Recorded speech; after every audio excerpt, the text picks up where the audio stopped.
MS ಸತ್ಯ ಅವರು ಬಹಳ ಅಪರೂಪಕ್ಕೆ ಸಿನಿಮಾ ಮಾಡ್ತಾರೆ. ಇತ್ತೀಚೆಗೆ ಅವರು ನಿರ್ಮಾಣ ಮಾಡಿದಂತಹ, ನಿರ್ದೇಶನ ಮಾಡಿದಂತಹ ಈ ಜೋಡು ಅಂತ ಚಿತ್ರದಲ್ಲಿ ಕೂಡ ನನಗೆ ಅತ್ಯುತ್ತಮ ಪಾತ್ರ ಸಿಕ್ತು. ಹೀಗೆ ಆಗಾಗ ಕಲಾವಿದರಿಗೆ ತೃಪ್ತಿ ನೀಡಬಲ್ಲಂತಹ ಪಾತ್ರಗಳನ್ನು ಇಂತಹ ಮಹಾನ್ ಡೈರೆಕ್ಟರ್ಗಳು ನಮ್ಗೆಲ್ಲ ಸೇರಿ ಬಂದಾಗ, ಅವ್ರು ನಮ್ಗೆ ಅವಕಾಶ ಕೊಟ್ಟಾಗ ಕಲಾವಿದರು ಬಹಳ ತೃಪ್ತಿ ಆಗುತ್ತೆ ಅಂತ ನನಗೆ ಒಂದು ಅನಿಸಿಕೆ. ಚಿತ್ರರಂಗದಲ್ಲಿ ನಾವು ಕಲಾವಿದರಾಗಿ ನಚ್ಕೊಂಡು ಕಲೆಯನ್ನೇ ನಂಬಿ ನಾವು ಬೆಂಗಳೂರಿವರೆಗೂ ಬಂದು ನಾವು ಹೀಗೆ ಮುಂದುವರಿತಾ ಇರ್ಬೇಕಾದ್ರೆ ಆಗಾಗ ಕಿರುತೆರೆಯಲ್ಲಿ ಕೂಡ ಕೆಲಸ ಮಾಡೋಕೆ ಅವಕಾಶ ಸಿಗ್ತದೆ. ಯಾವುದಕ್ಕೆ ಆಗಲಿ ಒಂದು ಉತ್ತಮ ಸಾಹಿತ್ಯ ಇದ್ರೆ ಅದರಲ್ಲಿ ಅನುಭವಿಸಕ್ಕೆ ಮತ್ತು ಅಭಿನಯಿಸಲಿಕ್ಕೆ ಬಹಳ ರುಚಿ ಆಗ್ತದೆ. ಉತ್ತಮ ಸಾಹಿತಿಗಳ ಪರಿಚಯ ಇದ್ರೆ ಅಂತೂ ತುಂಬಾನೇ ಚಂದ. ಉದಾಹರಣೆಗೆ ನನಗೆ ಇವಾಗ BR ಲಕ್ಷ್ಮಣರಾಯರ ಸಂಪರ್ಕ ಇದೆ. HS ವೆಂಕಟೇಶ್ ಮೂರ್ತಿ ಅವರು ನನ್ಗೆ ಬಹಳ ಇಷ್ಟ. ಭೈರಪ್ಪನವ್ರ ಕಾದಂಬರಿಯನ್ನು ಓದಬೇಕು ಅಂದ್ರೆ ನನ್ಗೆ ಎಲ್ಲಿಲ್ಲದ ರೋಮಾಂಚನ ಹಾಗೂ ಸಂತೋಷವಾಗ್ತದೆ. ಅವರ ತಂತುನ ನಾನು ಯಾವಾಗಲೂ ಇಟ್ಕೊಂಡಿರ್ತೇನೆ. ಇದರಲ್ಲಿ ಸಾಕಷ್ಟು ವಿಷಯಗಳನ್ನು ನಾನು ತಿಳ್ಕೊಳ್ಳೋಕೆ ಅವಕಾಶ ಇದೆ. ಹಾಗೆ KT ಗಟ್ಟಿ, ಅನೇಕ ಸಾಹಿತಿಗಳನ್ನು ನಾನು ಮನಸಾರೆ ಮೆಚ್ಚಿಕೊಂಡು ಅವರ ಪುಸ್ತಕಗಳನ್ನೆಲ್ಲ ಓದೋದಂದ್ರೆ ನನಗೆ ತುಂಬಾ ಇಷ್ಟ ಆಗುತ್ತೆ. ಈ ಹನಿಗವಿತೆಗಳು ಮತ್ತು ಸುಬ್ಬಾ ಭಟ್ರ ಮಗಳೇ, ನಮ್ಮ BR ಲಕ್ಷ್ಮಣರಾಯರು ಬರೆದಂತಹ ಈ ಕವನಗಳನ್ನು ಓದೋಕೆ ನಮ್ಗೆ ತುಂಬಾ ಖುಷಿ. ಹಿಂದೆ ನಾವು ಕಾಲೇಜಿನಲ್ಲಿ BA ಓದ್ತಾ ಇರ್ಬೇಕಾದ್ರೆ KS ನರಸಿಂಹಸ್ವಾಮಿಗಳ ಮೈಸೂರು ಮಲ್ಲಿಗೆಯನ್ನು ಓದಿ ಪ್ರಭಾವಿತರಾಗ್ತಾ ಇದ್ವಿ. ಹಾಗೆ ಅದಕ್ಕೆ ಪರ್ಯಾಯವಾಗಿ ಇತ್ತೀಚೆಗೆ ನಮ್ಗೆ ಈ ತರದೆಲ್ಲ ಸಿಗ್ತಾ ಉಂಟು. ಲಕ್ಷ್ಮಣರಾಯರಿಗೆ ಧನ್ಯವಾದ ಹೇಳ್ತೀನಿ. MN ವ್ಯಾಸರಾಯರು ಚಂದ ಮತ್ತು ರಂಗನಾಯಕಿ ನನ್ನ ಅತ್ಯುತ್ತಮ ಹಾಡಾದಂತಹ ಪ್ರೇಮದಲ್ಲಿ, ಸ್ನೇಹದಲ್ಲಿ ಇತ್ಯಾದಿ ಹಾಡುಗಳನ್ನು ಬರ್ಕೊಟ್ಟು ಅವರು ನಾನು ಋಣಿಯಾಗಿದ್ದೇನೆ. ನಮ್ಮ ದೊಡ್ಡರಂಗೇಗೌಡರು, ಜನ್ಮ ನೀಡಿದ ಭೂತಾಯ, ಅವರಿಗೆ ನಾನು ಸದಾ ಋಣಿಯಾಗಿದ್ದೇನೆ. ಹೀಗೆ ನಾನು ಯಾರಿಗೆ ಋಣಿ ಆಗ್ಬೇಕು ಅನ್ನೋದು ನನಗೆ ಅರ್ಥ ಆಗ್ತಾ ಇಲ್ಲ. ನನ್ನ ಜೀವನವೇ ಎಲ್ಲ ಇಂಥ ಮಹಾನೀಯಗಳಿಂದ ಋಣ ಹೆಚ್ಚಾಗ್ತಾ ಇದೆ. ಅವರಿಗೆಲ್ಲರೂ ನಮಸ್ಕಾರ ಮಾಡ್ತೀನಿ. ನನ್ನ ಕಲಾ ಜೀವನ ಹೀಗೆ ಮುಂದುವರಿಲಿ. ಈ ತರದ ಸಂಪರ್ಕ ನನಗೆ ಹೆಚ್ಚು ಆಗ್ಲಿ ಅಂತ ನಾನು ಆಸೆ ಪಡ್ತೇನೆ. ನಮಸ್ಕಾರ.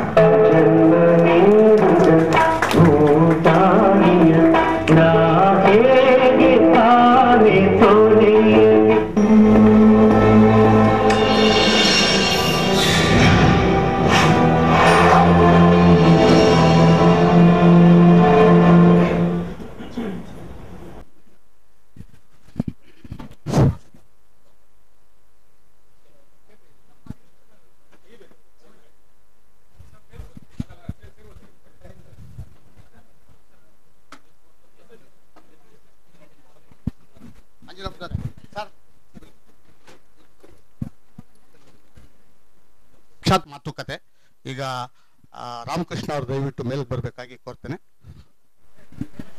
ವೇದಿಕೆ ಮೇಲಕ್ಕೆ.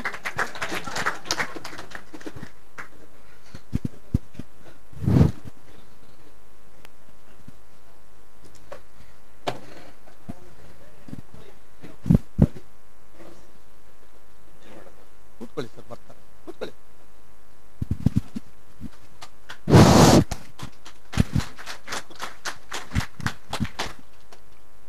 ಇಂದು ರಾಮಕೃಷ್ಣ ಅವ್ರ ಜೊತೆಗೆ ಸಂವಾದ ನಡೆಸಿಕೊಳ್ಳುವಂತ ಲೇಖಕರು ಮತ್ತು ಪತ್ರಕರ್ತರಾದ ಸತ್ಯಮೂರ್ತಿ ಆನಂದ್ ಅವರು ದಯವಿಟ್ಟು ಮೇಲೆ ಬರಬೇಕು. ಈಗ ಸತ್ಯಮೂರ್ತಿ ಅವರು ರಾಮಕೃಷ್ಣ ಅವರೊಂದಿಗೆ ಸಂವಾದ ಶುರು ಮಾಡ್ತಾರೆ. ನಮಸ್ಕಾರ.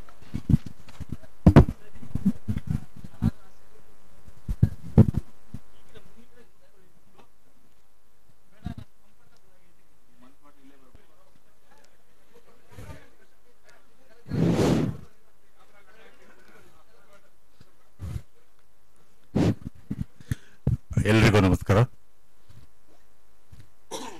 ಸುಮಾರು 30-40 ವರ್ಷಗಳ ಕಾಲ ಒಂದು ದೀರ್ಘ ಪ್ರಯಾಣ ಮಾಡಿದ ನಮ್ಮ ಪ್ರೀತಿಯ ರಾಮಕೃಷ್ಣ ಅವರಿಗೆ ಮೊದಲು ಸ್ವಾಗತ ಕೋರಿ,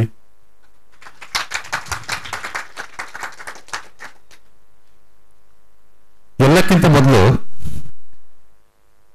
ಅವರ ಸಿರಿಸಿಯ ಕತೆ, ಆಮೇಲೆ ಗುಬ್ಬಿ ವೀರಣ್ಣ ಕಂಪನಿಗೆ ಬಂದ ಕತೆ, ಅವೆಲ್ಲಕ್ಕೂ ಮುಂಚೆ ಅವರು ಅತ್ಯುತ್ತಮ ಗಾಯಕರು ಅನ್ನೋದನ್ನ ನಿಮಗೆ ತಿಳಿಸ್ತಾ ಇದ್ದೀನಿ. ಅದರಲ್ಲೂ PB ಶ್ರೀನಿವಾಸ್ ಮತ್ತು ಭೀಮಸೇನ್ ಜೋಶಿ ಅವರ ಆರಾಧಕರು ನಮ್ಮ ರಾಮಕೃಷ್ಣ ಅವರು. ಅದರಲ್ಲೂ ಸಂಧ್ಯಾರಾಗ ಚಿತ್ರದ ಹಾಡುಗಳಂದ್ರೆ ದೀನನ ಬಂದಿರುವೆ, ಪಿ ಬಿ ಶ್ರೀನಿವಾಸ್ ಅವರ ಹಾಡಿನ ಮೂಲಕ ಈ ಕಾರ್ಯಕ್ರಮ ಶುರು ಮಾಡಿದ್ರೆ ಚೆನ್ನಾಗಿರುತ್ತೆ ಅಂತ ನನ್ನ ಭಾವನೆ.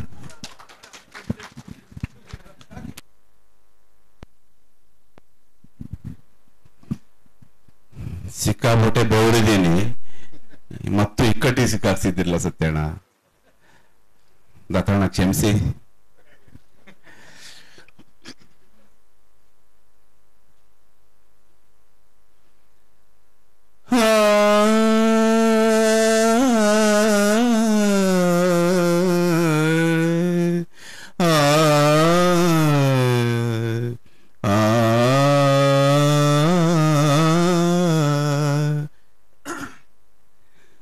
ದೀನನ ಬಂದಿರುವೆ, ಬಾಗಿಲಲ್ಲಿ ನಿಂದಿರುವೆ, ಜ್ಞಾನ ಭಿಕ್ಷೆಯ ನೀಡಿ ದಯ ತೋರಿ ಗುರುವೇ.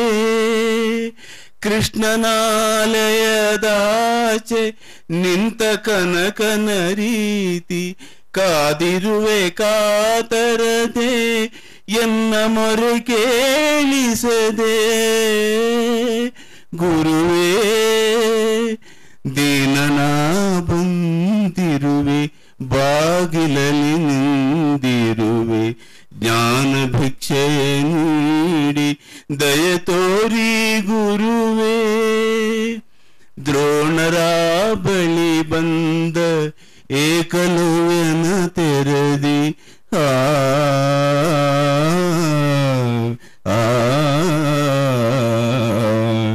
ದ್ರೋಣರ ಬಳಿ ಬಂದ ಏಕಲವ್ಯನ ತೆರದಿ, ಗುರು ನಿಮ್ಮ ಕೃಪೆ ಬಯಸಿ ನಾ ಬಂದೆ ತಂದೆ. ನಿಮ್ಮ ಪಾದದ ಬಳಿಯೇ ಎನಗೆ ಆಶಯ ನೀಡಿ, ಸಂಗೀತ ಸುಧೆ ಹರಿಸಿ ಸಲಹಿರಲ್ಲನು ಗುರುವೇ. ಗುರುವೇ ಗುರುವೇ ಗುರುವೇ.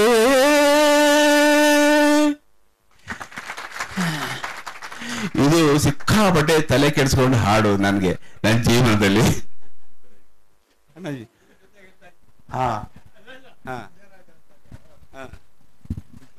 ಇದು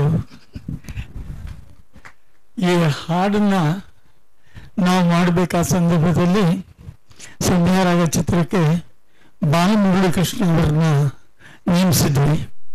ಆದ್ರೆ ಅವರು ಈ ಸಿಚುವೇಶನ್ ಕೊಟ್ಟ ತಕ್ಷಣ ಅವ್ರು ಹೇಳಿದ್ರು, ನನಗೆ ಸಿನಿಮಾ ಹಾಡು ಮಾಡೋಕ್ಕೆ ಬರಲ್ಲ, ಶಾಸ್ತ್ರೀಯ ಸಂಗೀತವಿದ್ದರೆ ಹೇಳಿ ಅಂತ ಹೇಳಿ ಅದರಲ್ಲಿ ನಿಂದಿರಿ ನಿನ್ನ ಹಾಡು ಮಾಡಿ ಅವರು ನಮ್ಮನ್ನು ಕೈ ಬಿಡೋ ಸ್ಥಿತಿ ಬಂದಾಗ ಜೇಗ ವೆಂಕಟೇಶ್ನ ಕರೆಸಿ ಈ ಹಾಡನ್ನು ಮಾಡಿಸಿದ್ವಿ.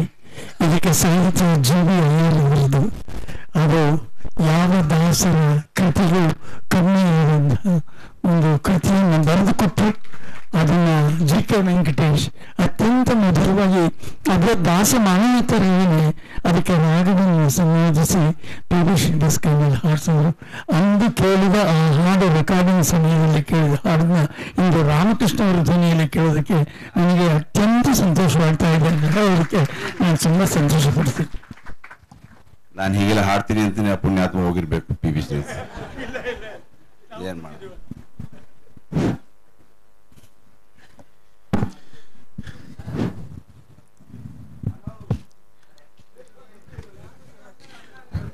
ಅತ್ಯಂತ ಕಿರಿಯ ವಯಸ್ಸಿನಲ್ಲೇ ತಂದೆಯನ್ನು ಕಳೆದುಕೊಂಡು ತಮ್ಮ ಚಿಕ್ಕಪ್ಪನವರ ಮಾರ್ಗದರ್ಶನದಲ್ಲಿ ಏನೇನೋ ಅಭ್ಯಾಸಗಳನ್ನು ಅವತ್ತು ವಿದ್ಯೆಯನ್ನು ಕಲಿತಾ ಬಂದ ರಾಮಕೃಷ್ಣ ಅವರು ಒಂದಷ್ಟು ದಿನ ಕಲೆಯ ಗೀಳು ಹಿಡಿದಿದ್ದು ಅದನ್ನು ಗುಬ್ಬಿ ಕಂಪನಿಯ ಮೂಲಕ ಅದನ್ನು ಈಡೇರಿಸಿಕೊಂಡಿದ್ದು ಒಂದು ವಿಚಿತ್ರವಾದ ಸನ್ನಿವೇಶದಲ್ಲಿ. ಬಹುಶಃ ಅವರ ಜೀವನದಲ್ಲಿ ಗುಬ್ಬಿ ಕಂಪನಿ ನಾಟಕ ನಡೀತಾ ಇರುವಾಗ ಬಂದ ಒಂದು ಮಳೆ ಗುಬ್ಬಿ ಕಂಪನಿ ಎಳ್ಕೊಂಬಂತವ್ರನ್ನ. ಆ ಮಳೆಯವರೆಗಿನ ಅಂದ್ರೆ ಬಾಲ್ಯ ಮತ್ತು ಯಕ್ಷಗಾನ ಮತ್ತು ಆ 9ನೇ ತರಗತಿಯಲ್ಲಿ ಬಿದ್ದ ಒಂದು ಮಳೆ, ಅದರ ಕಾರಣವನ್ನು ರಾಮಕೃಷ್ಣ ಅವ್ರ ಬಾಯಲ್ಲೇ ಕೇಳೋಣ ಈಗ.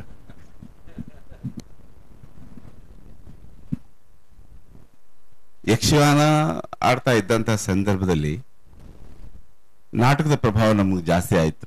ಯಾಕೆಂದ್ರೆ ನಮ್ಮ ಚಿಕ್ಕಪ್ಪ ಅವರು ಆಗ್ಲೇ ಹೇಳಿದ ಹಾಗೆ ನಾವು ಅವ್ರು ಕಾಂಟ್ರಾಕ್ಟ್ ಮಾಡ್ತಿದ್ರು. ಆ ನಾಟಕಗಳು ಎಷ್ಟು ಅದ್ಭುತವಾಗಿರ್ತಿತ್ತು. ಶಾಂತಿ ನಿವಾಸ್ ಅಂತ ಒಂದು ನಾಟಕ, ಎಂಥ ಸೆಟ್ ಅದು, ಎಂಥ ಅದ್ಭುತಗಳು, ಅದೆಲ್ಲ ನೋಡಿ ನಮ್ಮ ಸಿರ್ಸಿ ಜಾತ್ರೆಗೆ ಬರೋದು, ಜಾತ್ರೆಯಲ್ಲಿ ಬರುವಂತ ನಾಟಕಗಳು.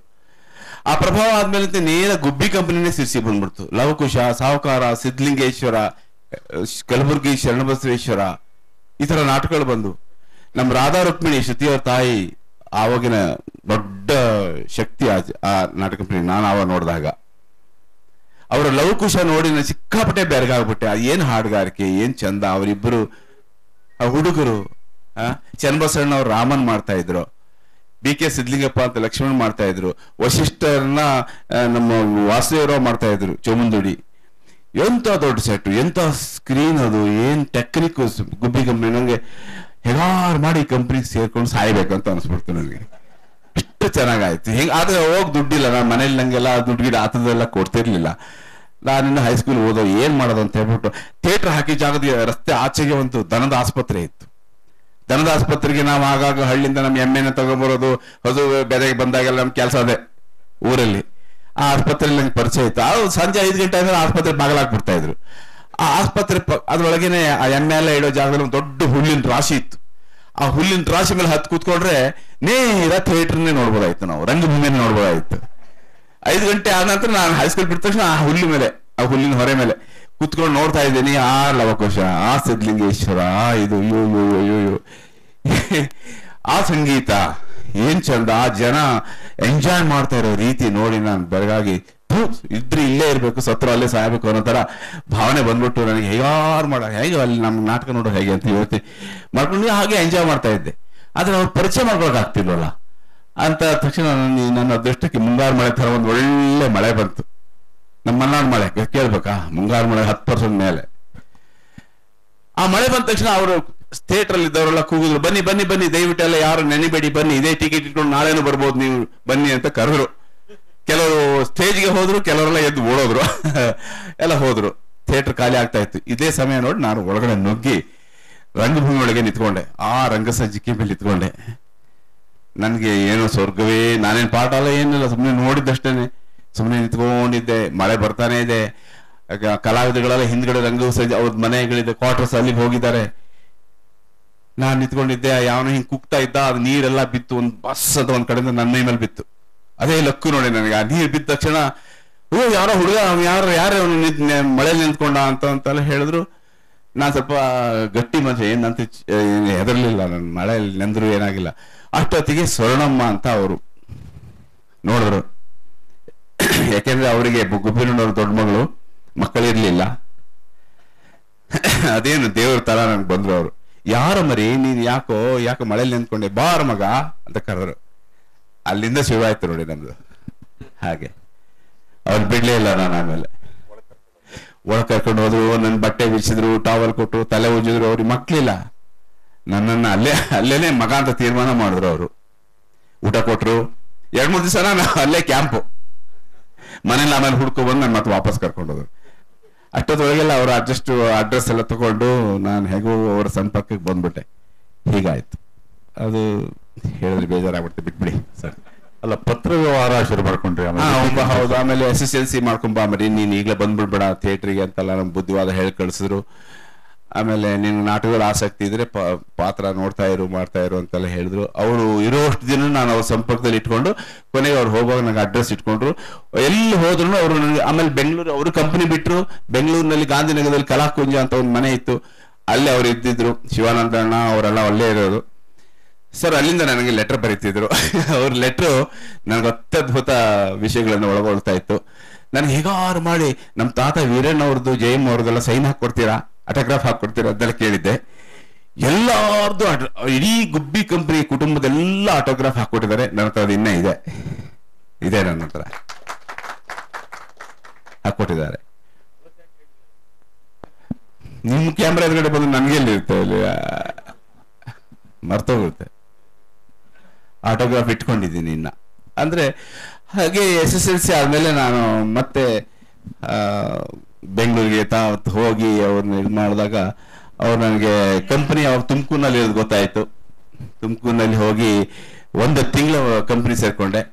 ಒಂದ್ ತಿಂಗಳಲ್ಲಿ ನಾನು ಏನು ಕಲಿಯಕ್ ಆಗ್ಲಿಲ್ಲ, ಅಲ್ಲಿ ಏನೂ ಆಗ್ಲಿಲ್ಲ. ಅಲ್ಲಿ ಆ ವಾತಾವರಣ, ನಿದ್ರೆಗಿಡೋದು, ದಿನ ನೋಡೋದು ಒಂಥರ ಬೋರೇ ಶುರು ಆಯ್ತು ನಿಜ ಹೇಳಕ್ ಹೋದ್ರೆ. ನನಗೇನು ಪಾಠ ಇರ್ಲಿಲ್ಲ.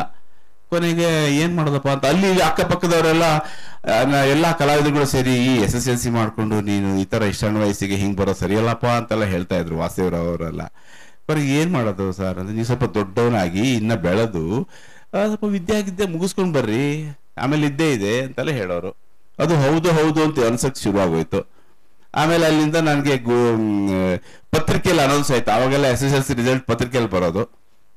ಪತ್ರಿಕೆಯಲ್ಲಿ ನಾನು ಪಾಸ್ ಅಂತ ಬಂತು. ಓ ಸದ್ಯ ಗೆದ್ನಲ್ಲ ಅಂತ ಹೇಳಿ ಅಲ್ಲಿಂದ ಮತ್ತೆ ರೈಟ್ ಊರಿಗೆ BA ವರೆಗೂ ಮತ್ತೆ ಸ್ವರ್ಣಮ್ಮ ಸಂಪರ್ಕದಲ್ಲಿದ್ದೆ. BA ಮಾಡ್ತಿದ್ದೀನಿ ಅಂತ ಹೇಳಿ ಅವ್ರು ಖುಷಿ ಪಟ್ಟು ಅವ್ರು ನನಗೆ ಬೆನ್ನು ತಟ್ತಾನೇ ಬಂದ್ರು. BA ಆದ ತಕ್ಷಣ ನೇರ ಇನ್ನೇನು ನನಗೆ ಅದು ಲಾಸ್ಟ್. ಅಲ್ಲಿಂದ ನಾನು ಗುಬ್ಬಿ ಕಂಪ್ನಿ ಡೈರೆಕ್ಟ್ ಆಗಿ ಜಾಯ್ನ್ ಆದೆ. ಅವತ್ತು ಧಾರವಾಡ ಕ್ಯಾಂಪ್ ಇತ್ತು, ಧಾರವಾಡದಲ್ಲಿ ಜಾಯ್ನ್ ಆದೆ. ಆವಾಗ ದೊಡ್ಡ ದೊಡ್ಡ ಕಲಾವಿದರು ಅಂತ ಉದಯ್ ಕುಮಾರ್ ಅವರು, ನರಸಿಂಹರಾಜ್ ಅವರೆಲ್ಲ ಅಲ್ಲಿಗೆ ವಿಶೇಷ ನಾಟಕಕ್ಕೆ ಅಂತ ಬರೋರು. ನನ್ಗೆ ಹಬ್ಬ. ಹಾಗೆ ಅವ್ರ ಜೊತೆ ಸಂಪರ್ಕ ಬೆಳೆಸ್ಕೊಂಡು ಕ್ಯಾಂಪ್ ಕ್ಲೋಸ್ ಟೈಮ್ನಲ್ಲಿ ನಾನು ಬೆಂಗಳೂರಿಗೆ ಬರ್ತಾ ಇದ್ದೆ. ಸ್ವರ್ಣಮ್ಮವರೇ ನನಗೆ, ಕಾಳಿಂಗರಾಯರು, ಸ್ವರ್ಣಮ್ಮವರು ನನಗೆ ಇಂಡಸ್ಟ್ರಿನ ಹಾಗೂ ಒಬ್ಬೊಬ್ಬರೇ ಸಿನಿಮಾದಲ್ಲಿ ಪರಿಚಯ ಮಾಡ್ಕೊಡಕ್ಕೆ ಸಹಾಯ ಮಾಡಿದ್ರು. ರಾಜ್ಕುಮಾರ್ ಅವರು, ಉದಯ್ ಕುಮಾರ್ ಅವರು, ಹುಣಸೂರ್ ಅವರು. ಸ್ವರ್ಣಮ್ಮವರಿಗೆ ನಾನು ಯಾವಾಗಲೂ ಋಣಿ. ಮಾಲ್ತಮ್ಮವ್ರು ಇದ್ರು, ಮಾಲ್ತಮ್ಮವ್ರು ಬರೋಕ್ ಆಗ್ತಿರ್ಲಿಲ್ಲ. ಆಗ್ಲೂ ಅವ್ರು ರಂಗಭೂಮಿಯಲ್ಲಿ ಕಾಲ್ ಕಳ್ಕೊಂಡು ಮನೇಲಿ ಕೂತಿರ್ತಿದ್ರು. ಜಯಶ್ರೀ ಇದ್ಲು. ಜಯಶ್ರೀ ಆಗ ಡೆಲ್ಲಿ ನಾಟಕಕ್ಕೆ ನ್ಯಾಷನಲ್ ಸ್ಕೂಲ್ ಆಫ್ ಡ್ರಾಮಾಕ್ಕೆ ಹೋಗ್ಬಿಟ್ಟಿದ್ರು. ಸುಂದರ್ಶ್ರೀ, ಮಧುಶ್ರೀ, ನಟರಾಜು, ಬಸವರಾಜು ಎಲ್ಲ ಹುಡುಗರುಗಳು ಆಗ ಮಕ್ಕಳು. ಅವ್ರನ್ನ ನಾನು ಜೊತೆ ಕರ್ಕೊಂಡು ಹೋಗಿ ನಮ್ಮ ಶಿವಾನಂದನ ಮಿಸಸ್ ಮೇನ್ಕಮ್ಮ ಅಂತ ಇದ್ರು, ಅವ್ರ ಜೊತೆ ತರಕಾರಿ ತಂದು ಕೊಟ್ಟು ಪೂಸಿ ಹೊಡೆದು ಅವ್ರಿಗೆಲ್ಲ ಸಹಾಯ ಮಾಡ್ಕೊಂಡು ಅವ್ರ ಮನೆ ಮಗನಾಗಿ ಅಂತೂ ಸಿನಿಮಾದಲ್ಲೂ ನನಗೆ ಒಂದು ಅವಕಾಶ ಬರೋ ಹಾಗೆ ಅದೇನೋ ಗುಬ್ಬಿ ವೀರಣ್ಣವರ ನನ್ಗೆ ಆಶೀರ್ವಾದ ಅಂತ ಅಂದ್ಕೋತೇನೆ. ಇದಕ್ಕಿಂತ ಹೆಚ್ಚಿಗೆ ಏನು ಹೇಳಕ್ ಆಗಲ್ಲ. ಸ್ಕೂಲ್ ಅಂದ್ರೆ ನಾನು ಅದು ಹಿಂಗೆ, ನಾನು ಬೇಕಾಬಿಟ್ಟಿ ಸ್ಟೂಡೆಂಟ್, ನಾನೇನು ಅಂತ ಬುದ್ಧಿವಂತ ಹುಡುಗ ಅಲ್ಲ. ಮ್ಯಾಥಮೆಟಿಕ್ಸ್ ಅಂದ್ರೆ ಆಗಲ್ಲ. ನಿಜವಾಗ ನಾನು ಫೇಲ್ ಆಗ್ತೀನಿ ಅನ್ನೋದು ಒಂದು ಕಾರಣ ಆಯ್ತು ನಾನು ಮನೆ ಬಿಟ್ಟು ಹೋಗಕ್ಕೆ. SSLC ಫೇಲ್ ಆಗ್ತೀನಿ ಅಂತಲೇ ನಾನು ಎಸ್ಕೇಪ್ ಆಗಿದ್ದೆ ಮನೆಯಿಂದ. ಆದ್ರೆ ಅದು ಲಕ್ಕಿಗೆ ಅಲ್ಲಿ ನನಗೆ ಪೇಪರ್ ಬಂದ್ಬಿಡ್ತು ನಾನು ಪಾಸ್ ಅಂತ. ಆಮೇಲೆ ಹೈಸ್ಕೂಲ್ ಆದ್ಮೇಲೆ ನಂಗೆ ಹೇಗೆ ಓದ್ಬೇಕು ಏನು ಅಂತ ನಮ್ಗೆ ಮೇಸ್ಟ್ರುಗಳೆಲ್ಲ ಹೇಳ್ಕೊಡೋರು ಸರಿ. ಆದ್ರೆ ಹಳ್ಳಿಯಿಂದ ನಾವು ಪೇಟೆಗೆ ಬರೋದು ಸುಮಾರು 7-8 ಮೈಲಿ ನಡ್ಕೊಂಡು ಬರ್ತಾ ಇದ್ದೆ ನಾನು ಡೈಲಿ. ಬೆಳಗ್ಗೆ ನಡ್ಕೊಂಡ್ ಬಂದು ಸಂಜೆ ಮನೆಗೆ ಹೋಗ್ತಾ ಇದ್ದೆ. ತಂದೆಯವ್ರು ಇಲ್ದಿದ್ರಿಂದ ನನ್ಗೆ ಯಾರು ಅಂತ ಹೇಳೋರು ಕೇಳೋರು ಏನು ಹೆದರಿಕೆ ಇರ್ಲಿಲ್ಲ. ಪೇಟೆ ಬಂದ್ರೆ ಪೇಟೆ ಸೂತ್ ಬಿಡ್ತಾ ಇದ್ದೆ. ಮಾರಿಕಾಂಬ ದೇವಸ್ಥಾನದಲ್ಲಿ ಕೂತ್ಕೊಂಡ್ಬಿಡ್ತಾ ಇದ್ದೆ. ಯಾವ್ದೋ ನಾಟಕ ಇದ್ರೆ ಅಲ್ಲಿ ಹೋಗ್ಬಿಡ್ತಾ ಇದ್ದೆ. ಹೀಗೆಲ್ಲ ವಿಚಿತ್ರವಾದ ಒಂದು ನೆಲೆ ಇಲ್ಲದ ಅವನ ವ್ಯಕ್ತಿ ತರನೋ ಅನಿಸ್ತಾನೋ ಆ ತರ ಇದ್ದೆ. ಎಲ್ಲೋ ಯಕ್ಷಗಾನ, ಎಲ್ಲೋ ನಾಟಕ ಹೋದ್ರೆ ಹೋಗ್ಬಿಡ್ತಾ ಇದ್ದೆ. ಹಾಗಾಗಿ ಸ್ವರ್ಣಮ್ಮ ಅವರೇನೆ ನನಗೆ ಆ ಒಂದು ಪತ್ರಗಳ ಮೂಲಕ ನನಗೆ ಕೊಡ್ತಾ ಇರುವಂತಹ ಒಂದು ಮಾರ್ಗದರ್ಶನ ನನ್ನ ಎಲ್ಲೋ ಕಟ್ಕೊಂಡು BA ಮುಗಿಸೋಕೆ ಒಂದು ಪ್ರೇರಣೆ ಆಯ್ತು ನನಗೆ. ಅದರಿಂದ ಆಮೇಲೆ ಅವರೇನೆ ನನಗೆ ಇಲ್ಲಿವರೆಗೆ ಕರ್ಕೊಂಬರಕ್ಕೆ ಒಂದು ಕಾರಣ ಅಂತ ನಾನು ಹೇಳ್ಬೇಕಾಗುತ್ತೆ. ಯಾಕಂದ್ರೆ ಫಸ್ಟ್ ಓಂಕಾರ ಹಾಕ್ಸಿದ್ದೆ ಅವರು. ಆದ್ರೆ ನಾನು ಅವರಿಗಾಗಿ ಏನೂ ಮಾಡಲಿಲ್ಲ. ಸ್ವರ್ಣಮ್ಮ ಅವರು ಹೋದ್ರು, ಮಾಲ್ತಮ್ಮ ಅವರು ಹೋದ್ರು ಅಷ್ಟೇ. ಅವರಿಂದ ನಾನು ಉಪಕೃತರಾದೆ. ರಾಜ್ಕುಮಾರ್ ಅವ್ರು ನನ್ನ ನೋಡಿದ್ರು. ಅದು ಅಲ್ಲಿಂದ ನನ್ನ ಬೇರೆ ಆಯ್ತದು. ರಾಜ್ಕುಮಾರ್ ಅವರು ಯಾವ ಕರುಣಾಭಾವದಲ್ಲಿ ನಾನು ನೋಡಿದ್ರು. ಅವಾಗ ವೈಆರ್ ಸ್ವಾಮಿಯವರ ಡೈರೆಕ್ಷನ್ ಅಲ್ಲಿ 100 ವಜ್ರ ಚಿತ್ರದಲ್ಲಿ ಚಾಮುಂಡೇಶ್ವರಿಲಿ ಇದ್ರು ಅವರು. ನಾನು ಏನ್ ನೋಡ್ತಾ ಇದ್ದೀನಿ ಅನ್ನೋದೇ ನನಗೆ ಅರ್ಥ ಆಗ್ತಿಲ್ಲ. ಯಾವ ವ್ಯಕ್ತಿಯನ್ನ ನಾನು ವರ್ಷನ್ ಪ್ರತಿ ಆರಾಧನೆ ಮಾಡ್ತಿದ್ನೋ ಅವ್ರನ್ನ ಎದುರುಗಡೆಯಿಂದ ನೋಡುವಂತ ಮಹಾಭಾಗ್ಯ ನನಗೆ. ಅದು ಎಷ್ಟು ವರ್ಣಿಸಿದ್ರು ಸಾಲದು. ಅಷ್ಟು ದೂರ ಇದ್ರು ಸಹ ನನ್ನನ್ನೇ ಅವ್ರು ದಿಟ್ಟಿಸಿ ನೋಡ್ತಾ ಇದ್ರು. ನಾನು ಎವೆಕ್ಕದೆ ಅವ್ರು ನೋಡ್ತಾ ಇದ್ದೆ.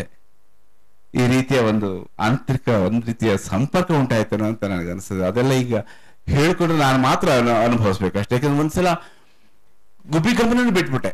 3 ವರ್ಷ ಆದ್ಮೇಲೆ ಗುಬ್ಬಿ ಕಂಪನಿನ ಬಿಟ್ಬಿಟ್ರೆ ಕಂಪನಿಗಳೆಲ್ಲ ಮುಚ್ಚೋ ಸ್ಥಿತಿ ಬಂತು. ಚನ್ನಬಸವಣ್ಣವ್ರಿಗೆ ಇಲ್ಲ ಅದೆಲ್ಲ ಆಯ್ತು. ಕೊನೆಗೆ ನಾನು ಗುಬ್ಬಿ ಕಂಪನಿ ಬಿಟ್ಟು ನಮ್ಮ ಗುರಿಜಾಕ್ನವರು ಕಂಪನಿ ಕೂಡ ಕೆಲಸ ಮಾಡಿದ್ದೀನಿ. ಸುಬ್ಬಯ್ಯನಾಯ್ಡು ಅಲ್ಲ, ರಾಮ್ ಗೋಪಾಲು ಅಲ್ವಾ, ರಾಜೇಶ್ ಅವರು, ಶಕ್ತಿ ಪ್ರಸಾದ್ ಅವರೆಲ್ಲ ಬರೋರು. ಆ ಕಲಾವಿದರ ಜೊತೆಗೆ ನಾನು ಇದು ಯಾವ ನಾಟಕ ಅದು, ಮಂಗಳ ನನ್ನ ಅತ್ತಿಗೆ ಅಂತ ಒಂದು ಫೇಮಸ್ ನಾಟಕ ಆಯ್ತು. ಮಂಗಳ ನನ್ನ ಹೆಂಡತಿ ಅವಳು, ಇವ್ಳು ಮಂಗಳ ನನ್ನ ಅತ್ತಿಗೆ. ಸರಿ, ಆ ನಾಟಕದಲ್ಲೆಲ್ಲ ಮಾಡ್ತಾ ಇದ್ವಿ. ಆಗ ಎಲ್ಲೋಯ್ತು ವಿಷಯ ಮರ್ತೋಯ್ತು. ಏನಿರಲಿ ಬಿಡಿ. ಇನ್ನೊಂದು, ಈಗ ರಾಜ್ಕುಮಾರ್ ಅವರ ಬಬ್ಲು ವಾಹನ ಚಿತ್ರಕ್ಕೆ ನಿಮಗೆ ಅವಕಾಶ ಸಿಕ್ತು, ಒಂದು ದೊಡ್ಡ ಅವಕಾಶ ಅದು. ಬಟ್ ಅದೇ ರೀತಿ ಅದೇ ಸಂದರ್ಭದಲ್ಲಿ ಪುಟ್ಟಣ್ಣವರಿಂದಲೂ ನಿಮ್ಗೊಂದು ಅವಕಾಶ ಸಿಕ್ಕಿತ್ತು. ಒಂದು ಇಂಟರ್ವ್ಯೂ ಕರೆದ್ಬಿಟ್ರು ನಿಮ್ಮನ್ನ, ಯಾವುದಕ್ಕೆ ಫಲಿತಾಂಶ ಚಿತ್ರಕ್ಕೆ ಹೀರೋ ಮಾಡಬೇಕು ಅನ್ನುವಂಥ ಒಂದು ಅವಕಾಶ ಕರೆದಿದ್ರು ನಿಮ್ಮನ್ನ. ಅಂದ್ರೆ ಒಂದು ಲಾಭ ಇನ್ನೊಂದು ನಷ್ಟ. ಅದರ ಈ ಕೆಲವು ಸಲ ಏನಾಗುತ್ತೆ ಅಂದ್ರೆ ಒಂದು ನೇರ ಹೇಳ್ಕೊಂಡು ಹೋಗ್ತೀನಿ, ಅನೇಕ ಆಡಳಿತಗಳು ಹೀಗೆಲ್ಲ ಬರ್ತದಲ್ಲ, ಅದು ಎದುರಿಸ್ಕೊಂಡು ಹೋಗೋದೇ ಮಜಾ ಇರಲ್ಲ. ಬಟ್ ಒಂದು ವಿಷಯ, ನನ್ನಂತ ಒಬ್ಬ ಹೊಸ ಕಲಾವಿದ ಆಗಿನ ಚಲನಚಿತ್ರರಂಗದಲ್ಲಿರುವ ಪರಿಸ್ಥಿತಿಗೆ ಈ ತರ ಅವಕಾಶಗಳು ಬರೋದು ಅಪರೂಪ. ಅದು ಪುಟ್ಟಣ್ಣವರು ಕೂಡ, ನಾನು ಒಬ್ಬ, ಯಾಕಂದ್ರೆ ವಿಷ್ಣುವರ್ಧನ್ ಅಂತ ದೊಡ್ಡ ಕಲಾವಿದನ್ನ ಇಂಟ್ರೊಡ್ಯೂಸ್ ಮಾಡಿದಂತ ಪುಟ್ಟಣ್ಣವ್ರ ಜೊತೆಗೆ ನಾನು ಪಾತ್ರ ಮಾಡಿದ್ರೆ ಹೇಗಿರುತ್ತೆ ಅನ್ನೋದು ಎಲ್ಲರೂ ಹೇಳೋರು ನನಗೆ ಗುಬ್ಬಿ ಕಂಬಳಿ ಇದ್ದಾಗಲೇ. ಸರಿ, ಅವ್ನು ಹೆಂಗ್ ನೋಡೋದು, ಅವರು ಅಷ್ಟು ಸುಲಭವಾಗಿ ನೋಡೋಕೆ ಸಿಗ್ತಿರ್ಲಿಲ್ಲ. ಅವರು ನಮ್ ಭಗವಾನ್ ಸರ್ ಇಲ್ಲೇ ಇದ್ದಾರೆ, ಅವ್ರು ಅಷ್ಟು ಸುಲಭ ಸಿಗ್ತಿರಲ್ಲ. ಇವರು 272 ಬಾಂಡ್ ಪಿಕ್ಚರ್ ಮಾಡಿದಾಗ ಅವ್ರ ಕಾರ್ ನಂಬರ್ ನೆನ್ಪಿಟ್ಕೊಂಡು ಓಡಿದೀನಿ ಒಂದ್ ದಿವಸ. ಅವ್ರು ಸಿಗ್ತಿರ್ಲಿಲ್ಲ ನನಗೆ. 272 ಅಂತ ಒಂದು ನಂಬರ್ ಕಾರ್ ಇದೆ ತಲೆಯಲ್ಲಿ ನನಗೆ. ರಿಯಲಿ ಟೂರಿಸ್ಟ್ ಹೋಟ್ಲಲ್ಲಿ ಓಡ್ ಬಂದಿದ್ದೀನಿ ಸರ್, ನಮ್ಮನ್ನ ಯಾರು ಕ್ಯಾರ್ ಮಾಡ್ತಾರೆ, ಆಗ್ಬಿಡಿ ವಿಷಯ ಬೇಡ. ಅಷ್ಟು ಸುಲಭವಾಗಿ ಸಿಗ್ತಿರ್ಲಿಲ್ಲ ಅವರು. ಹಾಗೆ ಪುಟ್ಟಣ್ಣವ್ರು ಅಷ್ಟು ಸುಲಭವಾಗಿ ಸಿಗ್ತಿರ್ಲಿಲ್ಲ. ಪೇಪರ್ನಲ್ಲಿ ಎಲ್ಲೋ ಒಂದು ಅನೌನ್ಸ್ಮೆಂಟ್ ಹಾಕಿದ್ರು, ಹೊಸ ನಟರು ಬೇಕಾಗಿದ್ದಾರೆ ಅಂತ. ನಾನು ಫಲಿತಾಂಶ ಚಿತ್ರಕ್ಕೆ ಹೊಸ ನಟರಂತೆ ಅಂತ ಹೇಳ್ಬಿಟ್ಟು ನಾನು ಓಡಿದೆ. ಅವಾಗ ಇದೇ ತರ ಅಲ್ಲಿ ಇಲ್ಲಿ ದೇಸಾಯಿ ಕಂಪನಿ ಅಲ್ಲಿ ಇಲ್ಲಿ ಇದ್ದೆ ನಾನು. ಆಗ ನೋಡ್ತೀನಿ ಏರ್ಲೈನ್ಸ್ ಹೋಟ್ಲಲ್ಲಿ ರೂಮ್ ಹಾಕಿದ್ದಾರೆ. ನಾನು ಬೆಳಗ್ಗೆನೆ ಹೋಗಿ ಇಂಟರ್ವ್ಯೂ ನಿಂತ್ಕೊಂಡಿದ್ದೀನಿ. ಇಂಟರ್ವ್ಯೂ ಅಲ್ಲಿ ಸಾಲಿದೆ, ಏರ್ಲೈನ್ಸ್ ಇಂದ ಎಲ್ಲೋ ಆಚೆಗಿದೆ ದೂರ. ಸುಮಾರು 5,000 ಜನರ ಮೇಲೆ ಹುಡುಗರು ಬಂದ್ಬಿಟ್ಟಿದ್ದಾರೆ. ನನ್ನನ್ನು ನುಂಗಿ ನೀರು ಕುಡಿಯುವಂತ ಹುಡುಗರುಗಳಿದ್ದಾರೆ ಅಲ್ಲಿ, ಲಾಂಗ್ ಕ್ಯೂ. ಆಮೇಲೆ ಇದೇನು, ನಾನು 8:30 ನಿಂತ್ಕೊಂಡವನು, 11:30 ಆದ್ರೂ ನಂಗೆ ಒಳಗಡೆ ಹೋಗಿ ಸಿಗ್ಲಿಲ್ಲ. 11:30, 11:45 5 ಜನ 10 ಜನರ ಒಳಗಡೆ ಬಿಡ್ತಿದ್ರು. ನೆಕ್ಸ್ಟ್ ಬರ ನೆಕ್ಸ್ಟ್ ಹಿಂಗಂತಿದ್ರು. 5 ಜನ ನಾನು ಹೆಂಗ ನುಕ್ಕೊಂಬಿಟ್ಟು ನೆಕ್ಸ್ಟ್ ಅದರೊಳಗೆ ದತ್ತು ಇವನ ಅಡ್ರೆಸ್ ತಗೋ, ನೆಕ್ಸ್ಟ್ ಅಂದ್ರು. ನನಗೆ ಇಂಟರ್ವ್ಯೂ ಇಲ್ಲ, ಏನೂ ಇಲ್ಲ. ಆ ಅಡ್ರೆಸ್ ತಗೋ ಅಂದಿದ್ದು ನಾನು ಮೆತ್ತ ಕರೆಕ್ಟಾಗಿ ಸ್ವರ್ಣಮ್ಮವ್ರ ಅಡ್ರೆಸ್ ಕೊಟ್ಟಿದ್ದೆ, ನಂಬರ್ 5 ಕಲಾಕುಂಜ. ಅಲ್ಲಿ ಕೂಡ ಗುಬ್ಬಿ ವೀರಣ್ಣವ್ರ ಮನೆಯೇ ನಂಗೆ ರಕ್ಷಣೆ ಮಾಡಿದ್ದು, ಇಲ್ದಿದ್ರೆ ನಾನು ಯಾರ ಅಲ್ಲಿ. ಆಕ್ಚುಲಿ ಕೊನೆಯಲ್ಲಿ ಒಂದು 13 ಜನ 12 ಜನರು ನನ್ನ ಸೆಲೆಕ್ಟ್ ಮಾಡಿದ್ರು ಪುಟ್ಟಣ್ಣ. ಅದರಲ್ಲಿ ಒಂದು ಸ್ಕ್ರೀನ್ ಟೆಸ್ಟ್ ಅಂತ ಮಾಡಿದ್ರು ಚಾಮುಂಡೇಶ್ವರಲ್ಲಿ. ಅದೇನ್ ಭಾಗ್ಯವೇನೋ ನನಗೆ ಬಂತು. ಅಲ್ಲೂ ಕೂಡ ಮತ್ತೆ ಪುಟ್ಟಣ್ಣ ಅವರು, ಅವನು ಗುಬ್ಬಿ ಕಂಪನಿ ಇದ್ದಾನಂತಲ್ಲ, ಕರಿಯವನ ಅಂತ ಹೇಳಿದ್ರು. ಹಾಗೂ ಈಗ ಅದನ್ನ ಹೊಡೆದಿದ್ದೆ ಅವಕಾಶ. ಆದ್ರೆ ಪರಿಸ್ಥಿತಿ ಬೇರೆ ಹಂತದಲ್ಲಿ ನನಗೆಲ್ಲ ಆ ಚಿತ್ರದಲ್ಲಿ ಹೋಗಕ್ಕೆ ಆಗ್ಲಿಲ್ಲ. ಯಾಕೆಂದ್ರೆ ವಿಶೇಷ ಬೇರೆ, ನನಗೆ ಬಬ್ರುವಾಹನ ಚಿತ್ರದಲ್ಲಿ ಅಣ್ಣ ಅವ್ರ ಜೊತೆ ನಿಂತ್ಕೊಳ್ಳುವಂತ ದೊಡ್ಡ ಸುಯೋಗ ನಂಗೆ ಅಲ್ಲಿ ಬೇರೆ ಇತ್ತಲ್ಲ.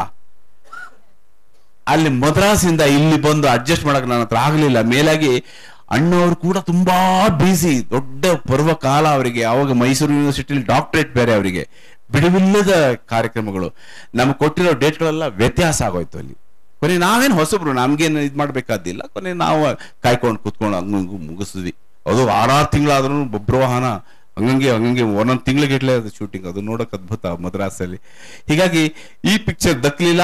ಆ ಪಿಕ್ಚರ್ ಸರಿಯಾಗಿ ಉಳಿಸ್ಕೊಳಕ್ ನಾತ್ರ ಆಗ್ಲಿ. ಯಾಕಂದ್ರೆ ಅಣ್ಣವರು ಹೆದರಿಕೆ ನಂಗೆ. ಬೀಸರ ದೇವಿ, ಕಾಂಚನ ಅವರು, ಹುಣಸೂರವರು ನಡುಗ್ತಾ ಇದ್ದೀನಿ. ಅವ್ರ ಜೊತೆಗೆ ಪಾಠ ಮಾಡೋದು ಹೆಂಗೆ ನಾನು ಹುಣಸೂರವ್ರಿಗೆ ಕೇಳ್ಕೊತಾ ಇದ್ದೆ, ಅಪ್ಪಾಜಿ ದಯವಿಟ್ಟು ನನಗೆ ಇಷ್ಟು ಮಹನೀಯರ ಜೊತೆಗೆಲ್ಲ ಪಾಠ ಹಾಕ್ಬಿಟ್ಟಿದ್ದೀರಲ್ಲ. ನನ್ನ ಪ್ರಥಮ ಶಾಟೆ ವಾಹಿನಿಯಲ್ಲಿ ಹಸ್ತಿನಾವತಿಗೆ ನಡ್ಕೊಂಡ್ ಬರೋದು. ಕೃಷ್ಣ ಎಂಟರ್ ಆಗ್ತಾನೆ, ದ್ವಾರದಲ್ಲಿ ನಡ್ಕೊಂಡ ತಕ್ಷಣನೇ ಮಹನೀಯ ರಾಜ್ಕುಮಾರ್ ಅವ್ರ ಕಾಲ್ ತೊಳಿಬೇಕು. ಆ ಸೀನ್ ಇಟ್ಬಿಟ್ರು. ಹೆಂಗಿರುತ್ತೆ ನನ್ನ ಕತೆ, ನನಗೆ ಹೇಗಿರುತ್ತೆ. ಊಟಕ್ಕಿಲ್ದ ಅಲ್ಲಾಡ್ತಿದ್ದ ನನ್ನಂತ ಕರ್ಕೊಂಡೋಗಿ ಮೇಕಪ್ ಹಾಕ್ಸಿ, ನನ್ನ ಮೇಕಪ್ ಟೆಸ್ಟ್ ಮಾಡಿಸಿ, KCN ಗೌಡ್ರಿಗೆ ಈ ಹುಡುಗನ ಹತ್ರ ಮಾಡ್ಸೋಣ ಅಂತ ಹೇಳಿದ ಪುಣ್ಯಾತ್ಮ ನನ್ ಕಾಲ್ ತೊಳೆಯೋ ಸೀನ್ ಹಾಕ್ಬಿಟ್ರಲ್ಲ. ನನಗೆ ಮುಖ ಹಿಂಗ್ ಕುತ್ಕೊಂಡಿದ್ದೀನಿ, ನನ್ ಕುಂಡಿಸಿದ್ದಾರೆ. ಕಾಲ್ ಇಟ್ಕೋ ಇಲ್ಲಿ ಅಂತಾರೆ. ಕೃಷ್ಣದು ಅರ್ಜುನ ತೊಳಿತಾನೆ, ಕಾಲ್ ತೊಳಿಬೇಕು, ಆಗ್ತಾ ಇಲ್ಲ, ಕಾಲ್ ನಡುತ್ತಾ ಇರೋದು ಕಾಣ್ತಿದೆ. Srikanth camera cut cut cut cut, ಅದು ಏನ್ ಹುಡುಗ ಆತರ ನಡುತ್ತಾ ಇದ್ದಾನೆ ಅಂತ ಅಂತಾರೆ. ಆಗ್ತಿರ್ಲಿಲ್ಲ ನನಗೆ, ಒಂಥರ ಭಯ ಆಗ್ತಿತ್ತು.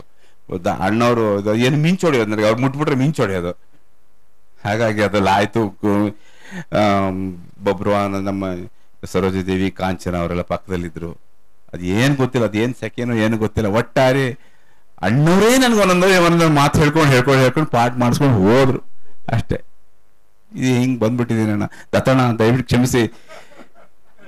ನಿಮ್ ಮುಂದೆ ನಾನು ಒಂದು ತೃಣ ಸಮಾನ. ನಾನು ದತ್ತಣ್ಣ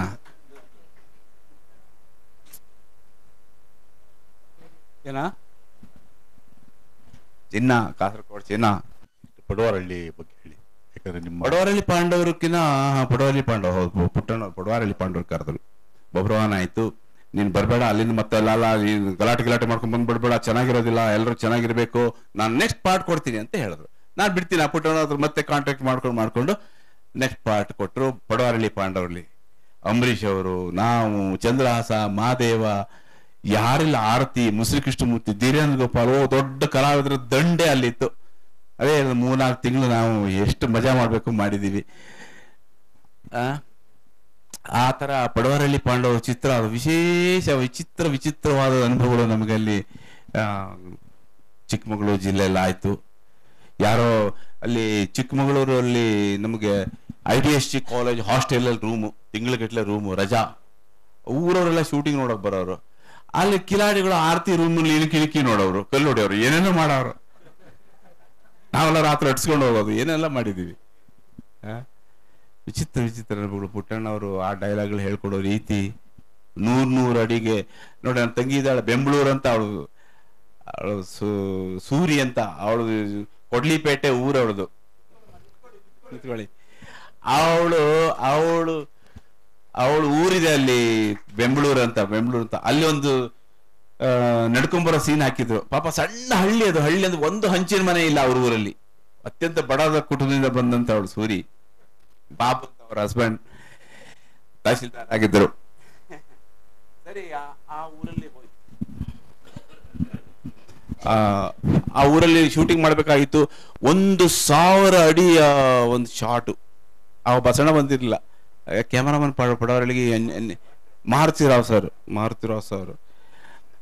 ರಸ್ತೆ ಅವಾಗೆಲ್ಲ ಈ ಕ್ರೇನ್ ಗೀನ್ ಇರ್ಲಿಲ್ಲ.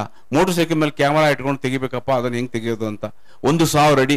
ಈ ಊರಿನ ಈಚೆಯಿಂದ ಆ ತುದಿವರೆಗೆ, ಅಲ್ಲಿವರೆಗೆ ಹೋಗ್ಬೇಕು, ಊರಿನ ಹೊರಭಾಗವರೆಗೆ ಹೋಗ್ಬೇಕು. ಮಧ್ಯದಲ್ಲಿ ಅಂಬರೀಷ್ ಅವರು ಎಲ್ಲರೂ ನಮ್ಮನ್ನು ಮಾತಾಡ್ತಾರೆ, ತಡಿತಾರೆ. ಕೊನೆಯಲ್ಲಿ ಆ ಹುಚ್ಚಿ ಊರ್ ಬಿಟ್ಟು ಹೋಗ್ತೀನೋ ಅಂತ ಕೇಳುವಂತ ದೃಶ್ಯ. ಅಲ್ಲಿಂದ ಹಾಡು ಶುರು ಆಗುತ್ತೆ. ಆ ಶಾರ್ಟ್ಗೆ 2 ದಿನ ರಜಾ ಕೊಟ್ಟು ರಸ್ತೆ ರಿಪೇರಿಗೆಲ್ಲ ಹೋಗಿದ್ವಿ ನಾವು. ಖುಷಿ ಆಗೋದು, ಅದೊಂದು ವಿಶೇಷ. ಈ ತರ ವಿಚಿತ್ರ ಸನ್ನಿವೇಶಗಳು ನಮಗೆ ಜೀವನ ಅನುಭವಗಳು ಪಡುವಾರಳ್ಳಿ. ಅಲ್ಲ, ಪಡುವಾರಳ್ಳಿ ಬೇರೆ ಭಾಷೆಗೆಲ್ಲ ಇದಾಯ್ತಲ್ಲ, ತಮಿಳು, ತೆಲುಗು. ಅದು ಪುಟ್ಟಣ್ಣ ಅವರಿಗಿರುವಂತ ಒಂದು ಚೈತನ್ಯ. ಆವಾಗಿನ ಕಾಲದಲ್ಲಿ ನಮ್ಮ ಕನ್ನಡ ಚಿತ್ರರಂಗದ ಉತ್ತುಂಗದ ಕಾಲ ಅವಾಗ ಅಂತ ಅನಿಸ್ತದೆ. ಯಾಕೆಂದ್ರೆ ಒಂದ್ ಕಡೆಗೆ ಮಜಾ ನೋಡಿ, ಒಂದ್ ಕಡೆ ರಾಜ್ಕುಮಾರ್ ಅಂತ ಆಲ್ದ ಮರ ಇತ್ತು, ಇನ್ನೊಂದ್ ಕಡೆ ಪುಟ್ಟಣ್ಣ ಕಣಕಲ್ಲ, ಡೈರೆಕ್ಟರ್ ಆಫ್ ಡೈರೆಕ್ಟರ್ಸ್. ಅದಕ್ಕೆ ಪ್ಯಾರಲಲ್ ಆಗಿ ಸಾರ್ಗಳಂತವ್ರು, ಭಗವಾನ್ ದೊರೆ ಅಂತವರು, ಸಿದ್ಲಿಂಗಯ್ಯ ಅಂತವರು, ಮಲ್ಟಿ ಫೇಸ್ಡ್ ಒಂದು ದೊಡ್ಡ ಲಾಲ್ ಬಾಗನ ಹೂವಿನ ತೋಟಕ್ಕೆ ಹೋದಂಗ ಆಗೋದು ಕನ್ನಡ ಸಿನಿಮಾ ರಂಗ. ಅಂದ್ರೆ ಯಾರುಂಟು ಯಾರಿಲ್ಲ, ಯಾವ ಹೂಗಿದೆ ಯಾವ ಹೂ ಇಲ್ಲ. ಕಲಾವಿದರಿಗೆ ಹಬ್ಬ, ಯಾರ ಚಿತ್ರದಲ್ಲಿ ಮಾಡಿದ್ರು ಅವನ ಹೆಸರು ಗ್ಯಾರಂಟಿ. ಅಂತ ಒಂದು ವಿಶೇಷವಾದಂತಹ ಇದು ಅಂತ. ಅದು ಇನ್ನೊಂದು ಕಡೆ ಪ್ಯಾರಲಲ್ ಕಾರ್ನಾಡ್, ಅಯ್ಯೋ ಅದೊಂದು ದಾರಿಯೇ ಬೇರೆ. ವಿಚಿತ್ರವಾದಂತಹ ಅನುಭವಗಳು, ವಿಚಿತ್ರವಾದಂತಹ ಸನ್ನಿವೇಶ ಇರುವಂತಹದ್ದು. ಎಂತೆಂಥ ಮಹನೀಯ ಸಾಹಿತಿಗಳ ಆಶೀರ್ವಾದ ನಮ್ಗಿತ್ತು ಆ ಕಾಲಕ್ಕೆ. 70ರ ದಶಕದಲ್ಲಿ 80ರ ದಶಕದಲ್ಲಿ ಅವ್ರು ಯಾರು ಈಗ ಕಾಣಿಸ್ಕೋತಾ ಇಲ್ಲ. ಎಲ್ಲಿ ಹೋದ್ರು ಅವರೆಲ್ಲ? ಎಲ್ಲಿ MK ಇಂದಿರಾ, ಎಲ್ಲಿ ನಮ್ಮ ವಿಜಯ ನರಸಿಂಹ ಅವರು ಹಾಡುಗಳ, RNG ಗೋಪಾಲು. ಅಲ್ಲ, ನಾವು ಸಾಹಿತ್ಯ ಕೂಡ ತಗೊಳ್ಳಿ ಸರ್. UR ಅನಂತಮೂರ್ತಿಗಳ ಎಷ್ಟು ಪುಸ್ತಕಗಳು ಬಂದಿವೆ. ನಮ್ಮ ರಾಷ್ಟ್ರ ಕವಿಗಳು GSS ಅವ್ರದ್ದು ಹಾಡುಗಳು. ತೋರಾಸ್ ಅವರು, ಎಲ್ಲಿ ತೋರಾಸ್ ಅವರು, ನಿಮ್ ನೆನಪಿರ್ಬೋದು. ತೋರಾಸ್ ಅವ್ರಿಗೆ ಪುಟ್ಟಣ್ಣವ್ರಿಗೆ ಜಗಳ ಆಗಿತ್ತು. ನನ್ನ ನಾಗರಾವನ ಕ್ಯಾರ್ಯಾವ ಮಾಡ್ದ ಇವನು ಅಂತ ಬಂದಿತ್ತು. ಕ್ಷಮಿಸ್ಬೇಕು ಸ್ವಾಮಿ, ನಾನು ಸಿನಿಮಾ ಡೈರೆಕ್ಟರ್ ಪುಟ್ಟಣ್ಣ ಕಣಗಾಲ್ ಅಂತಾರೆ. ನಾನು ನಿಮ್ಮ ಅದ್ಭುತವಾದ ಆ ಕಾದಂಬರಿಯನ್ನ ನಾನು ಕಮ್ಮನಿ ಕೊಯ್ಲು ರಕ್ತರಾತ್ರಿ ಎಲ್ಲ ಸೇರ್ಕೊಂಡು ಅಲ್ಲಲ್ಲ ತೆಗೆದು ನಾನು 3 ಗಂಟೆಗೆ ಇಳಿಸ್ಕೊಳ್ಳೋಕೆ ನಾನು ನನ್ನದೇ ಆದಂತ ದಾರಿ ಹುಡ್ಕೊಂಡಿದ್ದೀನಿ, ದಯವಿಟ್ಟು ಕ್ಷಮಿಸಿ ಅಂತ ಬಂತು. ಈಗೇನಾದ್ರೂ ಆಗಿದ್ದಿದ್ರೆ ನಮ್ಮ ನಿರ್ದೇಶಕರು ಹಾಗೆ ಮಾತಾಡ್ತಿದ್ರೆ, ಮುಚ್ಕೊಂಡು ಹೋಗೋರು ದುಡ್ಡು ಕೊಟ್ಟಿಲ್ಲ ನಿನಗೆ ಅಂತ ಹೇಳ್ಬಿಡ್ತಿದ್ರು. ಅದು ಎಷ್ಟು ಹೆಲ್ದಿ ಆಗಿರೋದು ಆ ಚರ್ಚೆ.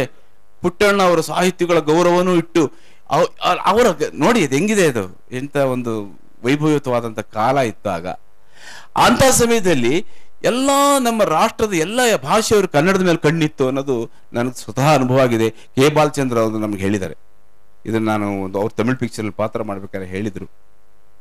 ಕೆ ಬಾಲಚಂದ್ರ ಅವ್ರು ಹೇಳಿದ್ರು, ಅಲ್ಲಿ ವಾಲಿ ಅಂತ ಅವ್ರ ಜೊತೆ ಒಬ್ಬರಿದ್ದಾರೆ ರೈಟರ್, ಪೊಯ್ಕಾಲ್ ಕುದುರೆ ಅಂತ ಒಂದು ಸಿನಿಮಾಕ್ಕೆ ನನ್ಗೆ ಕೆಲಸ ಕೊಟ್ರು ಕೆ ಬಾಲಚಂದ್ರ. ರಜನಿಕಾಂತ್ ಆದ್ಮೇಲೆ ಅವಾಗ ಹೇಳ್ತಿದ್ರು Puttanna is A great master genius. ಅವ್ರ ಕೆಲಸಗಳನ್ನು ನಾವು ಆಲ್ಮೋಸ್ಟ್ ಕಲಿತಾ ಇದ್ವಿ. ನಾನು ಭಾಗ್ಯರಾಜು ಅವರೆಲ್ಲ ಬಂದು ವುಡ್ಲ್ಯಾಂಡ್ಸಲ್ಲಿ ರೂಮ್ ಹಾಕ್ಕೊಂಡು ವಾರಗಟ್ಟಲೆ ಮೋಜು ಮಾಡಿಕೊಂಡು, ಪುಟ್ಟಣ್ಣ ಅಷ್ಟು ಬೇಗ ಸಿಗ್ತಿರ್ಲಿಲ್ಲ. ಇದನ್ನು ಟಿಕೆಟ್ನ ಬ್ಲ್ಯಾಕಲ್ಲಿ ತಗೊಂಡು ನಾವು ಅಲ್ಲಿ ವಿಷಯಗಳನ್ನು ಏನು ತಮಿಳಿಗೆ ತಗೊಂಡು ಹೋಗ್ಬೋದು ಅಂತ ಯೋಚನೆ ಮಾಡಿ ತಂದಿದ್ದೀವಿ ನಾವು ಅಂತೆಲ್ಲ ಹೇಳಿದ್ರು. ಅದೇ ಥರ ಪಡವಾರಳ್ಳಿ ಪಾಂಡವ್ರನ್ನ ತೆಲುಗುಗೆ ಬಾಪು ಅವರು ತಗೊಂಡು ಹೋದ್ರು. ಅಲ್ಲಿ ಹೊಸ ಕಲಾವಿದನ್ನ ಚಿರಂಜೀವಿ ಅಂತ ಕಲಾವಿದನ ಉದಯಿಸಿದ್ರು. ಅಲ್ಲಿ ಮನಮೂರಿ ಪಾಂಡವ್ರು ಅಂತ ಮಾಡಿದ್ರು. ಹಿಂದಿಗೂ ತಗೊಂಡು ಹೋದ್ರು. ಅಲ್ಲಿ ಮಿಥುನ್ ಚಕ್ರವರ್ತಿ ಅಂತ ಕಲಾವಿದರು ಹುಟ್ಟು ಬಂದ್ರು. ಏನೇನೋ ನಡೆದೋಯ್ತು. ತಮಿಳಲ್ಲಿ ಕೂಡ ನನಗೆ ಆ ಚಿತ್ರಕ್ಕೆ ನನ್ನ ಪಾತ್ರ ನಾನೇ ಮಾಡುವಂತ ಸುಯೋಗ ಒದಗಿತು. ಪಡವಾರಳ್ಳಿ ಪಾಂಡವರು, ಪಣ್ಣೀಪುರತ್ತ ಪಾಂಡವರುಗಳಂತ ಒಂದು ತಮಿಳ್ ಪಿಕ್ಚರ್ ಮಾಡಿದ್ರು. ಅದು ಹೇಮಾಲಿನಿ ತಾಯಿ ಜಯಚಕ್ರವರ್ತಿ ಪ್ರೊಡ್ಯೂಸರ್ ಆಗಿದ್ದರು. ಆ ನನ್ನ ಪಾರ್ಟಿಗೆ ನನ್ನನ್ನೇ ಕರ್ಕೊಂಡು ಹೋದ್ರು. ಮಜಾ ಅಂದ್ರೆ ಹೇಳ್ತೀನಿ, 5,000 ರೂಪಾಯಿ ಬಾಕಿ ಇತ್ತು. ಪೊಲಾಚಿ ಲಾಸ್ಟ್ ಶೂಟಿಂಗು ಅಲ್ಲಿ ದುಡ್ಡು ಯಾರ್ದು ಕೇಳೋದು. ಅಲ್ಲಿ ಮದ್ರಾಸಲ್ಲಿ ಅವರು ಎಲ್ಲೋ ಇರೋದು, ಬಾಂಬೆ ಕಡೆಗೆಲ್ಲ ಇರೋದು. ಶೂಟಿಂಗ್ ಮುಗಿದ್ಮೇಲೆ ಪ್ಯಾಕಪ್ ಆಗಿ ನಾನು ಬೆಂಗಳೂರಿಗೆ ಹೋದ್ಮೇಲೆ ಅವ್ರು ನನಗೆ ಹೇಳಿದರು, ಜಯಚಕ್ರವರ್ತಿ ಅವರು, ಹಾಗೆ 12ನೇ ತಾರೀಕು ಕಂಟೋನ್ಮೆಂಟಲ್ಲಿ ಹೇಮಾ ಡಾನ್ಸ್ ಇದೆ, ಅಲ್ಲಿ ಬಂದು ನೀನು ಕಾಂಟ್ಯಾಕ್ಟ್ ಮಾಡ್ತಾಳೆ ಅಂತ ಹೇಳಿದ್ರು. ನಾನು ನಿಜಾನ ಅಂತ ನಾನು ಸುಮ್ಮನೆ ಇದ್ದೆ. ಒಂದು ಫೈನ್ ಡೇ 12ನೇ ತಾರೀಕು 13ನೇ ತಾರೀಕು ಬೆಳಗ್ಗೆನೇ ಇರಬೇಕು. ಅಶೋಕ ಹೋಟ್ಲಿಂದ ಫೋನ್ ಬಂತು. Mister Ramakrishna, can you kindly come to room number 212 Ashoka hotel ಅಂತ ಕೇಳಿದ್ರು. ನನಗೆ ಗರ್ಗರಿಯಾದ 5,000 ರೂಪಾಯಿ ನೋಟ್ ಕೊಟ್ರೆ ಹೇಮಾಲಿನಿ. ನನ್ನ ಜೀವನದಲ್ಲಿ ಮರೆಯೋಕ್ಕಾಗಲ್ಲ. Thank you, like to have coffee ಅಂತಂದ್ರು. ಸಾರಿ ಮೇಡಮ್, ನಾನು ನಿಮ್ಮನ್ನು ನೋಡಿದ್ರೆ ಸಂತೋಷ ಆಯ್ತು, ಸಾಕು, ಥ್ಯಾಂಕ್ಸ್ ಅಂತ ಬಂತು. ಅಮ್ಮ ಹೇಳಿದ್ರು 5,000 ಬಾಲಿ ಬೇಕಿದ್ದಿದೆ, ಕೀಪ್ ಇಟ್ ಅಂತ ಹೇಳಿದ್ರು. ಹೇಮಾಲಿ ನಾನು ಯಾವಾಗ ಮರೆಯಕ್ಕಾಗಲ್ಲ. ಕನಸಿನ ಕನ್ನಿಗೂ ಪ್ಲೇ ಬಾಯ್ಗೂ ಇಷ್ಟ ಸಂಬಂಧ. ನೀವು ಮತ್ತೆ ಹೇಳೋ ಮುಂದೆ ಹೋಗ್ಬೇಕಿದೆ ಇನ್ನು. ಹೀಗೆ ಪಡವಾರಳ್ಳಿ ಪಾಂಡವ್ರ ಕತೆ. ನೀವು ಬೆಂಗಳೂರಿಗೆ ಬಂದ್ಮೇಲೆ ಆ ಪ್ರಸಾದ್ ಅನ್ನೋರ ಜೊತೆಗೆ ಒಂದಷ್ಟು ದಿವಸ ಹೌದು, ಅದು ನಮ್ಗೆ ಈ ಸೀಕ್ವೆನ್ಸ್ಗಳು ಹೇಳ್ತಾ ಹೋದ್ರೆ ಮರ್ತೆ ಹೋಗುತ್ತೆ. ಹನುಮಂತ ನಗರದಲ್ಲಿ ನನಗೆ ಈಗ ಗುಬ್ಬಿ ಕಂಪನಿ ಬಿಟ್ಟೆ. ಮಜಾ ಅಂದ್ರೆ ಇಲ್ಲಿ ಸರ್ ಗೊತ್ತಿರುತ್ತೆ, ಬೊಬ್ರವಾಹನಕ್ಕೆ ನನಗೆ ಮೇಕಪ್ ಹಾಕ್ಸಿದ್ದಾರೆ ಅಣ್ಣ ಅವರು. ಆದರೆ ಚಿತ್ರ ಮಾತ್ರ ಶುರು ಆಗೋಲ್ದು. ಜಯಣ್ಣ ಅಂತ ಜಯಶ್ರೀ ಟಾಕೀಸ್ ಓನರ್ ಅಂತ ಕಾಣುತ್ತೆ. ಜಯಣ್ಣ ಅವ್ರು ಶುರು ಮಾಡ್ಬೇಕಾಯ್ತು. ಆ ಸಿನಿಮಾ ಶುರು ಮಾಡಿದ್ರು, ನಂಗೆ ಎಲ್ಲ ಮೇಕಪ್ ಟೆಸ್ಟ್ ಆಯ್ತು, ಓಕೆ ಆಯ್ತು, ಎಲ್ಲ ಆಯ್ತು. ಆದ್ರೆ ಚಿತ್ರ ಮಾತ್ರ ಶುರು ಆಗಲ್ದು. ವರ್ಷಗಟ್ಲೆ ಆಗೋಯ್ತು. ನಾನು ಗುಬ್ಬಿ ಕಂಪ್ನಿ ಬಿಟ್ಕೊಂಡ್ಬಿಟ್ಟಿದ್ದೀನಿ, ಊಟ ಗತಿ ಇಲ್ಲ, ಎಲ್ಲಿ ಮಾಡೋದು. ಕೊನೆಗೆ ಒಂದು ಸ್ವಲ್ಪ ಟೈಮ್ ಲ್ಯಾಪ್ಸ್ ಅಲ್ಲಿ ನಾನು ವಿಕ್ಟೋರಿಯಾ ಹಾಸ್ಪಿಟಲ್ ಎದುರುಗಡೆ ಇರುವಂತಹ ಒಂದು ಹೋಟೆಲ್ ಆನಂದ್ ವಿಹಾರ ಅಂತ, ಅಲ್ಲಿ ರಾತ್ರಿ ಮ್ಯಾನೇಜರ್ ಸೇರ್ಕೊಂಡೆ.